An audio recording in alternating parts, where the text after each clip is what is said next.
Hey guys, how you doing? Ray here again.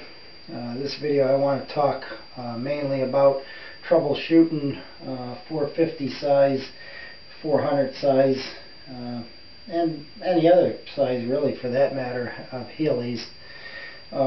This is a Blade 400 by E-Flite, and this is the Align back here T-Rex Pro 450.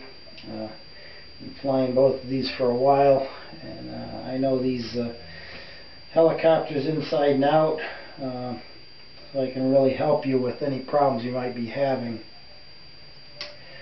One of the first things is when you crash, most of the time your three basic things that you're going to have to replace on a helicopter like this is your main blades are almost a given.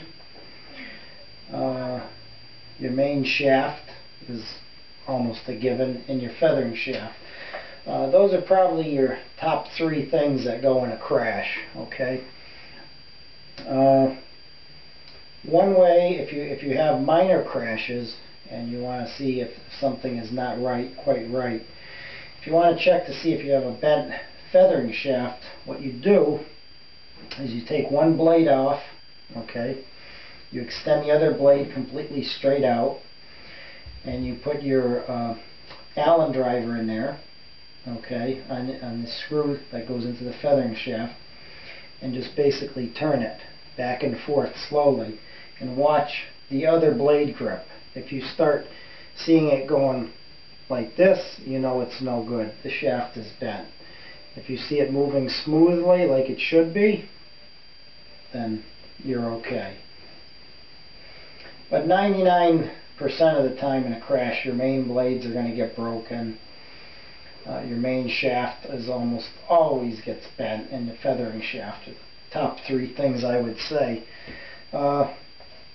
Moving on here.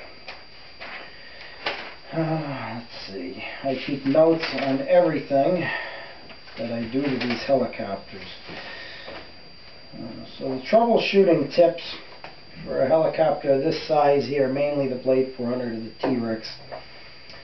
Vibrating problems with these helicopters is usually caused by a bent feathering shaft, okay, your bent main shaft, a bent tail rotor in the back here, if your fly bar is uneven, if you have a belt that is loose, if you have the bolts that go through the main gear down here or up on top, if you have either of those a little bit loose, your Jesus bolt, your two bolts there, then the head block housing of the gear, those will cause vibration too, so make sure that you have those Loctite with like a medium strength Loctite.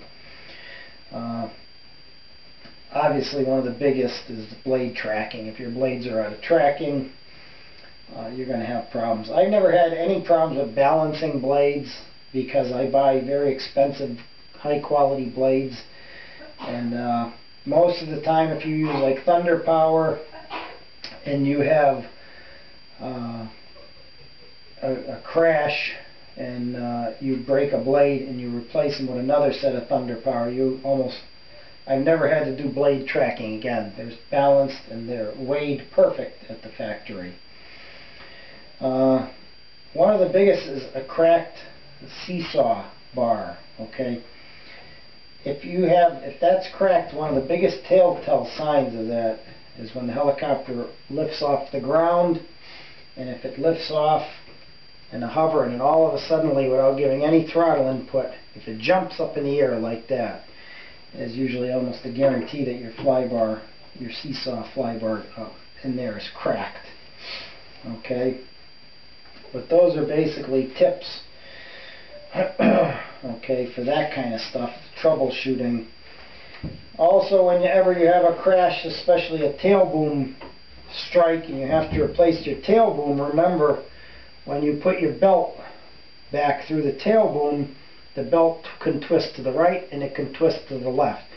Make sure before you put all of this tail casing back together that you just hold it together with your hands and not the screws, and make sure when you spin these blades that this is going counterclockwise, going that way, okay? Because if it isn't, you're going to have a big surprise when you try to spool this up and it just spins on you, and then you got to take everything apart and do it again. So just make sure your belt is going the right way. This has to spin counterclockwise. So the belt, when it goes through here, it does have to go on there a certain way. And it can twist left and it can twist right and it can twist all the way around.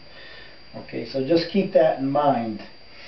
And also whenever you're putting your tail blades on, make sure that when it's spinning counterclockwise that the heavy edge, the leading edge, is leading the way. And the trailing edge, which is your thinner side, is trailing behind, okay? You always want the leading edge going first. That's your thicker side. Okay? And what else can we talk about here? Oh, one of the big problem that I had a couple crashes with this, and I had a mysterious problem going on. The blades, it was slipping. The shaft was slipping. First thing I figured, okay, the main bearing, the gear, you know, the main bearing inside the gear down here is slipping. It's no good. So I replaced it, went out, lost power, crashed again. And I took it apart again. I brought it to the hobby shop. The guy there was clueless. He didn't know. And I came home and I took it apart and I took out what goes down up through the bottom, the one-way bearing shaft. Okay? Never knew that was bad. That's the shaft that goes inside you, that holds the two gears together. I cleaned it off, a little turpentine, and when I took all the black grease off of the black shaft, I saw the worn mark. Measured it with a vernier, it was down about 1/1000, almost 2/1000. $2 item, replaced it, spooled up good as new. So if you ever have a problem where you start the helicopter and start spooling up and the blades start slipping and catching and slipping and catching, it's not always the one-way bearing. That's your first thing you can change.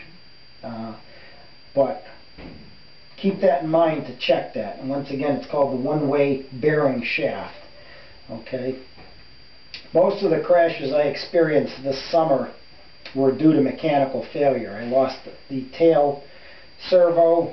Luckily, it was under warranty. I lost 2 speed controllers, went out on me. I lost the motor, went bad on me. Those are my biggest fears of mechanical failures, and I had quite a few in a row, and it wasn't too enjoyable. But anyways, those are just some of the things that I've recorded in my manual here that I keep. Different things, and hopefully they can those things can help you out. Another thing is, a lot of people on YouTube have videos with helicopters spinning in circles and spinning in circles. Not a big mystery there, guys. Most of the time you either got a gyro that is bad or no good anymore, or you basically lost your gyro, or it needs to be reversed either on the gyro itself or in the computer controller that you have. And that will usually stop your helicopter from spinning. So anyways, those are just some little general things about that helicopter here. This one here has been known, the T-Rex, for having problems with any contact with the tail and the front torque tube gear strips very easily. So keep that in mind too when you're landing these, to try to, what I do is put a piece of foam on the end here to jack up the back end a little bit. But you shouldn't really have any problems with that if you're landing it pretty decent. But that's just something that front torque tube will strip very easy. How you can tell if that's stripped, obviously, is if you try to gently, with your hand, spin your main blades and you hold the back tail rotor. And if the tail rotor is just spinning freely by itself, you've got a stripped torque tube gear, because you should feel tension when you hold this and you try to turn your main blades. And please don't try it rough, very gentle, and you'll be able to feel it. Okay? But those are just some tips and some different things that I found, and I hope that these little tips can help you out. And, safe flying to you, and we'll talk to you soon. Thanks for watching. If you want to subscribe, it's Nitro Kyo Show. Thank you.